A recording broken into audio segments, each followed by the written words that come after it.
buong Pilipinas kung gaano po kagaling si Miss Julia Montes at makikita niyo po ulit siya dito lang sa Saving Grace.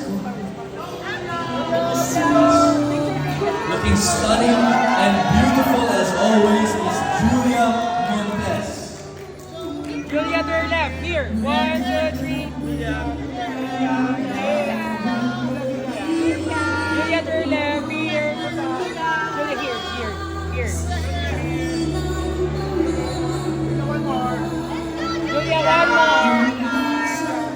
Julia, one more. Here. Here. Thank you.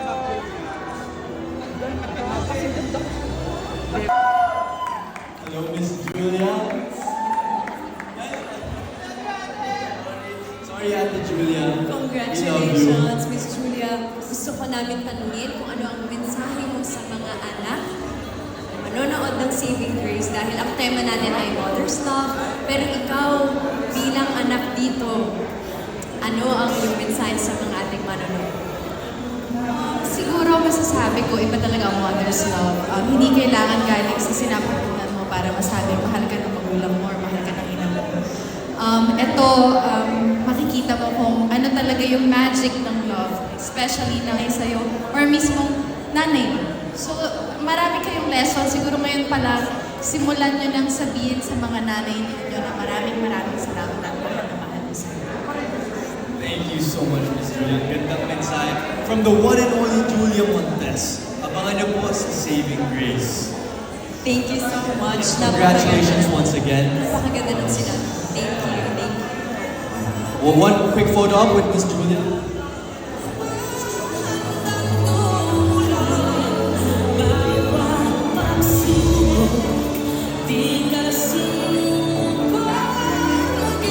We'd like to call again the cast of Saving Grace for... Ladies and gentlemen, the whole cast and production of Saving Grace. And now we are going to do a photo opportunity with all the cast. Miss Kylie, Sir Rondell, Head of Music, Miss Pia Laurel, Head of International Distribution, and Tita Cory Vidales. We also have our two directors, Direct FM Reyes and Direct Dolly Duro.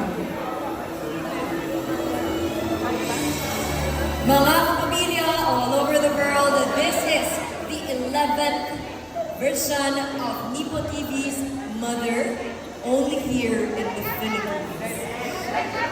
10th. Si Rondell, Miss Kylie, welcome here.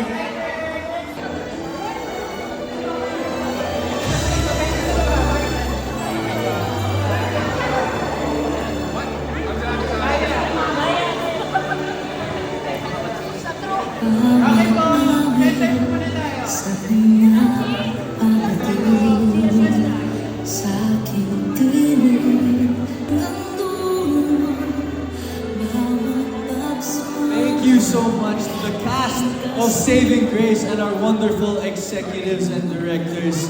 Maraming salamat po. Makikita niyo po silang lahat sa Saving Grace November 28 on Prime Video. Maraming salamat po. This is exclusively streaming and ABS-CBN Studios. Ang naging impact ng character mo sa iyo? Gaya nga po na sinasabi ko before, sobrang importante sa akin ang project na to. Not because bumalik sa work, but because special to dahil kay Sir Deo. This project ginawa ko is because of Sir Deo. Sadly, wala siya ngayon to see this outcome. Lahat po nang nakita nyo ngayon, hindi po ito mabubuo ng isa, dalawa, buong pamilya po ito ng Saving Grace, from on-cam hanggang off-cam. Puso ng on-cam artist hanggang off-cam na mga workers po namin, lahat po kami nagbigay ng puso dito, kaya sobrang special ng project.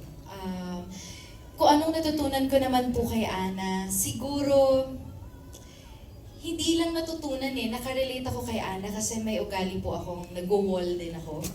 So it's really hard to open up Especially kapag yun yung takot mo. And with Ana, yun yung...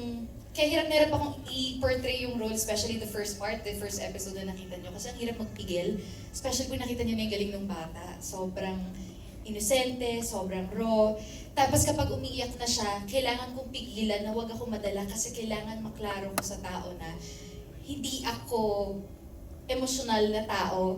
Kasi ang dami kong pinagdaanan, hold up akong tao. So ang hirap-hirap nun. So parang ang dami lang factor na natutunan ko kay Ana sa pagpapatawad, sa pag-open, sa... Ang pagmamahal wala palang measure, talagang malalim. Hindi lang sa pagiging ina, sa pagiging anak, sa pagiging kaibigan, sa pagiging... Kung ano man yung relationship na meron ka sa buhay mo, malalim pala talaga siya. So ang love talaga sobrang laking factor sa buhay natin. So, yan. So, hindi lang talaga sa acting yung naging effect ng show na ito para sa'yo. Talagang sa iba pang parts ng life, di ba? Ganun kalaki yung impact ng Saving Grace. Thank you very much, Miss Julia Montes. Ngayon naman, this is for